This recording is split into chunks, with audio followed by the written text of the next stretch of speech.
ยิ่งให้ยิ่งได้แฟนคลับแห่โมทนาบุญกับครอบครัวลาดน้อยอุ๋งอิงสวัสดีครับผมสวัสดีพี่น้องครับป้องปายมิดหมอแคนแฟนหมอลำแฟนคลับ FC สาวน้อยเพชรบันแพงแฟนคลับ FC ลาดน้อยอุ๋งอิงสู้ขู่สู้คนเด้อครับเด้อมาพบกันในช่วงเวลาบ่าย3 โมงกว่ากับบรรยากาศฮ้อนอบอ้าวพี่น้องสวัสดีไปยังแฟนคลับ FC ลาดน้อยอุ๋งอิงแฟนคลับ FC สาวน้อยเพชรบันแพงสู้ขู่สู้คนเด้อครับเด้อค่ำคืนนี้ครับสาวน้อยเพชรบันแพงเล่นอยู่ที่บ้านหนองไผ่อำเภอหนองหานจังหวัดอุดรธานี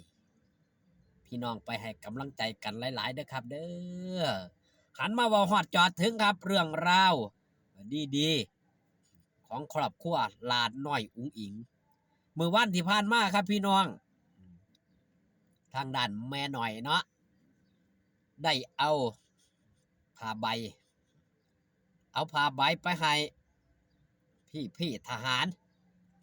เป็นที่เรียบร้อยทางด้านเพจพ่อแม่อุ๋งอิงได้ออกมาโพสต์บอกพี่บอกน้องแบบนี้ครับแม่หน่อยแม่น้องอุ๋งอิงนำข้าวของเครื่องใช้ผ้าใบบางส่วนไปมอบให้พี่ทหารที่ฐานปฏิบัติการทหารพรานฉลามขาวปราสาทตาควายสุรินทร์23/2 2569เพราะว่าเอาไปให้เป็นที่เรียบร้อยแล้วครับพี่น้องถือว่ายังครับได้บุญได้กุศลกันทั่วหน้าหลังจากที่ทางด้านครอบครัวลาดน้อยอุ๋งอิงได้ว่าจ้างทีมงานรถแห่สาวน้อย12 ล้อไปเปิดทำการแสดงที่บ้านหนองคู่ตำบลจานอำเภอเมืองจังหวัดศรีสะเกษเพื่อนำรายได้ไปซอยเหลือทหารซื้อเครื่องอุปโภคบริโภคให้กับทหารหารเนาะพี่น้องเนาะพี่น้องมิตรหมอแค้นแฟนหมอลำก็ซอยกันร่วมด้วยช่วยกันซื้อบัตรจองตั๋วขับไปเบิงไล่สดพองไอโอนเงินไปให้กับลาดน้อยอุ๋งอิงครอบครัวลาดน้อยอุ๋งอิงนี่เลยครับเต็นท์ผ้าใบนี่เอาไปให้เป็นที่เซ็ตซับเรียบร้อยครับทั้งนี้ทั้งนั้นพี่น้องมิตรหมอแค้นแฟนบ่ลำหลายผู้หลายคนตลอดไปถึงผู้บริหารทีมงานสาวหน่อยเพนบาดแพง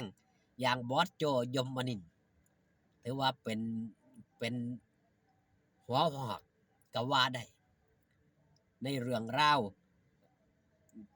ของครอบครัวลาดหน่อยอุ๋งอิงถือว่าบอสโจเนี่ยเพิ่นก็เป็นผู้สนับสนุนเพราะบ่ว่าลาดหน่อยอุ๋งอิงครอบครัวลาดหน่อยอุ๋งอิงเฮ็ดหยังก็ตามจัดงานจัดการล้วนแล้วแต่เป็นหยังครับเป็นบุญเป็นกุศลนี่เพิ่นจะว่ายิ่งให้ยิ่งได้รับแล้วบ่ได้รับเอาไว้แต่เพียงผู้เดียวสิ่งที่มอบให้ลาน้อยอุ๋งอิงก็ถือเป็นบุญเป็นกุศลของมิตรหมอแค้นแฟนหมอลำได้มีโอกาสทำบุญร่วมกันทางด้านครอบครัวลาน้อยอุ๋งอิงนี่เฮ็ดบุญบ่ขาดบ่ได้เฮ็ดบุญตามวัดตามว่าก็เฮ็ดบุญตามสถานสงเคราะห์ไปซอยเหลือผู้นั่นไปซอยเหลือผู้นี่คือสาธารณสงเคราะห์ซอยเหลือผู้ที่บ่หังบ่มีลาน้อยอุ๋งอิงเองไปพบพ่อผู้ใดที่บ่หังบ่มีกะซอยเหลือทันทีนั่นคือสิ่งที่ปฏิบัติมาโดยตลอดอย่างค่ำคืนที่ผ่านมาทางด่านได้ครับทางด่านบ้านน้องเม็กเนาะครอบครัวลาน้อยอุ๋งอิงก็ยังเลี้ยงน้ำทีมงานผู้อยู่เบื้องหลังสู่ขู่สู่คนแล้วก็มอบเงินให้กับอาจารย์นักดนตรีอีกพร้อมถือว่าเป็นครอบครัวที่เขามาสร้างสีสันเขามาสร้างบุญสร้างกุศลโดยแท้เฮ็ดบ่เคยขาดตั้งแต่เขามามีชื่อเสียงขึ้นมาอยู่กับองค์กรสาวหน่อยเพชรบันแพง สมกับที่แฟนคลับ FC นี่ฮักแพงแล้วก็เว้าต่อๆกันไปว่าฮักคนบ่ผิดสนับสนุนคนบ่ผิดอีหลิสำหรับการให้หลาน้อยอุ๋งอิงให้แล้วได้บุญต่อบุญเพราะเงินทุกบาททุกสตางค์ที่หลาน้อยอุ๋งอิงเอาไปนี่บ่ได้ใช้หยังหลายใช้ในสิ่งที่มันเป็นประโยชน์ทั้งประโยชน์ส่วนตนและประโยชน์ต่อผู้อื่นบ่ได้สร้างความเดือดร้อนให้กับเจ้าของบ่ได้สร้างความเดือดร้อนให้กับผู้อื่นนั่นคือการสร้างเสน่ห์ของหลาน้อยอุ๋งอิงคนเฮามันสร้างอยู่2อย่างแค่นั้นครับสร้างเสน่ห์กับสร้างเสนียดผู้ใดสิสร้างเสน่ห์หลายกว่ากันผู้ใดสิสร้างเสนียดหลายกว่ากันผู้ใดสิเฮ็ดให้คนย่อย่องหรือว่าผู้ใดสิเฮ็ดให้คนเว้าพื้นหลายกว่ากันการเว้าพื้นกับเว้าพื้นในทางที่ดีหรือในทางที่ร้ายหลายกว่ากันแค่นั้นล่ะชีวิตของคนเฮานะครับเนาะถือว่าครอบครัวหลาน้อยอุ๋งอิงนี่เข้ามาในชายคาสาวน้อยเพชรบ้านแพงนี่มาเพื่อหยังครับมาเพื่อ